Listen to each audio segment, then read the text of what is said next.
Somewhere in Level Cross, North Carolina, there is a garage that has never been opened to the public.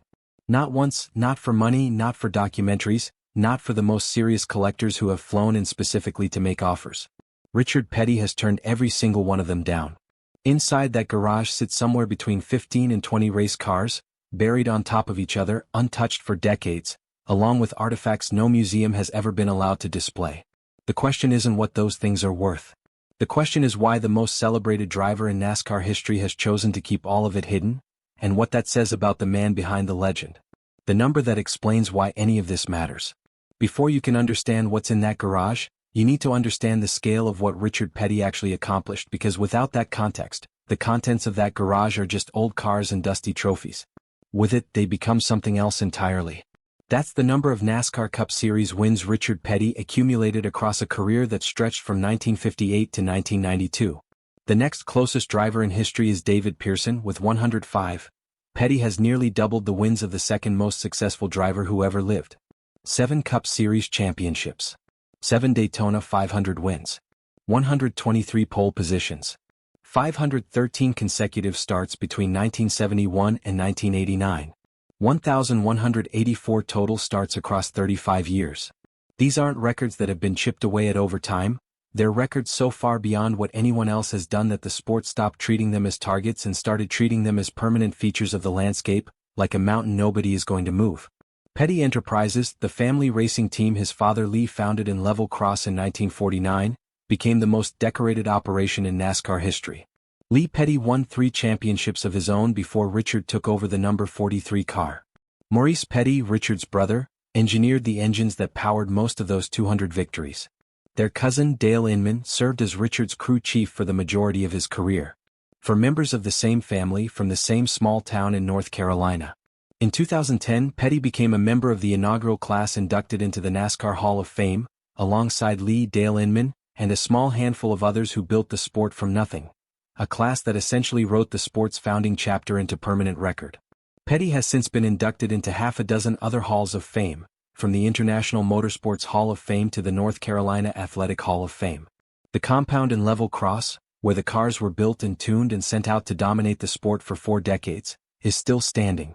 And the garage at the center of it has not been fully opened to an outsider in years. What 15 buried race cars actually means. Petty has said in interviews that he never thought much about saving old race cars while he was actively competing. In the 1960s and 70s, a used race car was just a used race car. Teams needed money to build the next one, so cars got sold to smaller outfits, stripped for parts, or simply left behind. Petty has admitted selling some of his cars to West Coast racers for whatever he could get, because nobody at the time imagined a battered stock car could one day be worth hundreds of thousands of dollars. Nobody thought about trying to save them, he said. So they didn't. The ones that didn't get sold, the ones too far gone or too tangled up in other projects to move, ended up stacked behind the garage in Level Cross. Petty has estimated 15 to 20 cars in that pile. Not displayed, not restored, not labeled. Just stacked on top of each other in a field adjacent to the garage, sitting in North Carolina weather for decades. What those cars represent in terms of racing history is difficult to calculate. What they represent in terms of missed preservation is something Petty has reflected on publicly with a candor most legends don't offer. He knows what was lost. He said so. The cars that survived inside the garage itself are the ones kept for different reasons. Reasons that had nothing to do with market value and everything to do with what they meant to the people who drove and built them. A car kept for its auction value is a financial asset. A car kept because of what happened inside it on one specific afternoon at one specific track is something money was never actually attached to in the first place. The garage in Level Cross is full of the second kind. The Plymouth Superbird and the car that started everything. 2 vehicles in that garage sit at opposite ends of Petty's career, and together they tell the whole story more efficiently than any trophy wall could. The first is the Plymouth Superbird.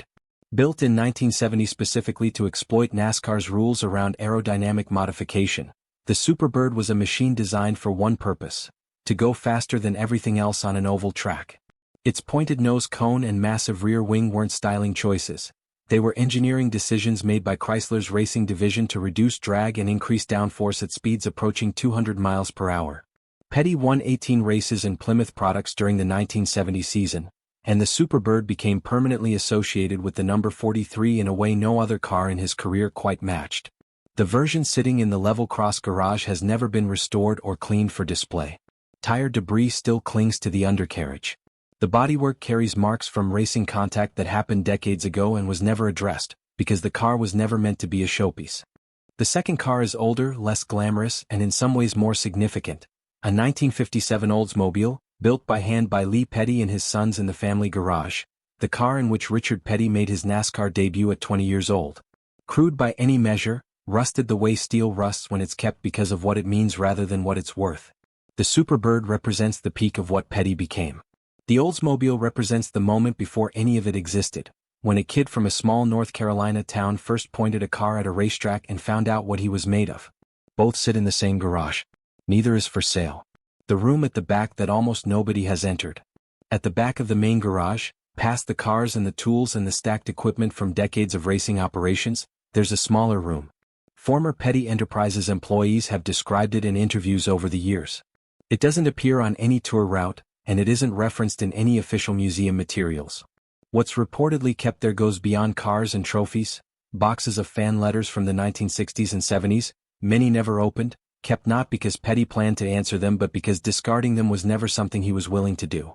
There are also items associated with Dale Earnhardt Sr., who died at Daytona on the final lap of the 2001 Daytona 500. Petty and Earnhardt were rivals across 2 decades. Two completely different personalities and driving styles who developed a mutual respect that ran deeper than most of what gets said in public. And there's reportedly the frame of the car from Petty's most significant crash, the 1980 wreck at Pocono Raceway, where his car went airborne and barrel-rolled multiple times before coming to rest. Petty walked away. The frame was kept exactly as it came out of the wreckage, never straightened, never cleaned. The offers he's turned down and what that decision actually cost him. The financial value of what's inside that garage is genuinely difficult to estimate, precisely because so little of it has ever been offered for sale. Insiders who've assessed parts of the collection have suggested the total figure, accounting for the cars, the memorabilia, the handwritten pit notes and setup logs, the race-worn equipment, could reach $10 million or more, depending on market conditions. Petty has received offers. Private collectors have approached him. Institutions have floated the idea of rotating exhibitions. None of it has gone anywhere. He's turned down every serious offer, not because he disputes the value, but because the value was never the point. What makes those refusals more striking is the financial pressure Petty Enterprises was under in its final years. The team that had dominated NASCAR for decades struggled badly in the late 1990s and early 2000s as the sport became increasingly expensive and corporate. Petty brought in outside investment and tried several restructuring arrangements before finally rebranding the operation as Petty's Garage in 2008, shifting the focus toward custom car building and restoration. During those difficult years, the private garage represented a financial lifeline Petty never touched, even when offers came in specifically because the lean timing made acceptance more plausible. He turned those down too. It wasn't the first time Petty had tried and failed to cash in on his name outside of racing. In 1996, 4 years after his retirement from the track, Petty ran for North Carolina Secretary of State as a Republican, not a total newcomer to politics, having already served 16 years as a Randolph County Commissioner. He lost decisively to Democrat Elaine Marshall, who went on to become the first woman elected to statewide executive office in North Carolina history. Petty's campaign leaned almost entirely on his name and his willingness to sign autographs rather than a defined platform, and it's often cited as a cautionary tale about political overconfidence. It's a small footnote next to 200 wins, but it says something consistent about the man. Petty has never been especially interested in converting what he built into something else. Not the garage. Not, as it turned out, his own celebrity. The Petty Museum, which his late wife Linda established in 1988 and which moved back to the Level Cross compound in 2014, handles the public-facing portion of the family's legacy. Championship cars, trophies, uniforms, all carefully organized for display. It's thorough and well worth the visit. It is also emphatically not the same thing as the private garage. The museum contains what Richard Petty was willing to share. The garage contains what he wasn't. What Kyle Petty in Adam's absence changed about everything. Petty has been asked in various forms why he keeps so much of his history private rather than sharing it with the fans who made his career possible. His answer has been consistent. Some things aren't for crowds. They're for the people who were there. Kyle Petty, Richard's son, raced professionally for over 2 decades, winning 8 Cup Series races across 18 years, a respectable career by almost any other measure, and one constantly weighed against his father's 200. He's spoken honestly about what it meant to grow up as the son of the most statistically dominant driver in the sport's history, and about how the garage meant something different to him than it did to the collectors who wanted access to it. To them it was history. To Kyle it was home. What changed the emotional temperature of everything connected to that garage was the death of Adam Petty in May 2000, during a practice session at New Hampshire Motor Speedway. Adam was Kyle's son and Richard's grandson, 19 years old, already racing professionally as the fourth generation of Pettys in NASCAR, when his throttle stuck and his car struck the outside wall at speed. Not long before his death, Adam had visited Paul Newman's Camp Boggy Creek and come home wanting to build something similar in North Carolina for children with serious illnesses. After he died, the family carried that idea forward.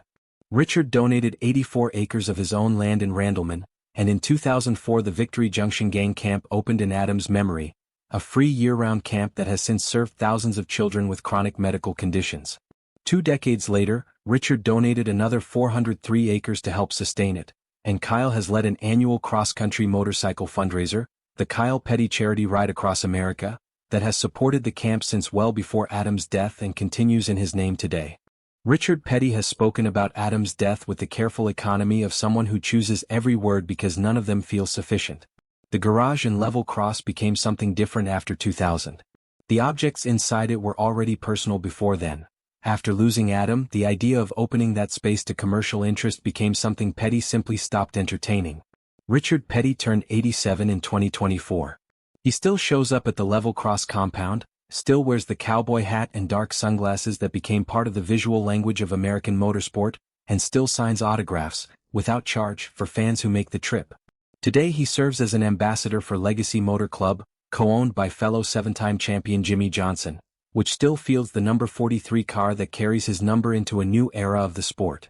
Petty's Garage, the shop that replaced Petty Enterprises after 2008, continues restoration work for customers who want the particular craftsmanship the Petty name represents, including, in recent years, a hand-built recreation of the 1964 Plymouth Belvedere Championship car, completed by Maurice Petty and Dale Inman, both then in their 80s, working from memory in the same building where the original had been built 6 decades earlier.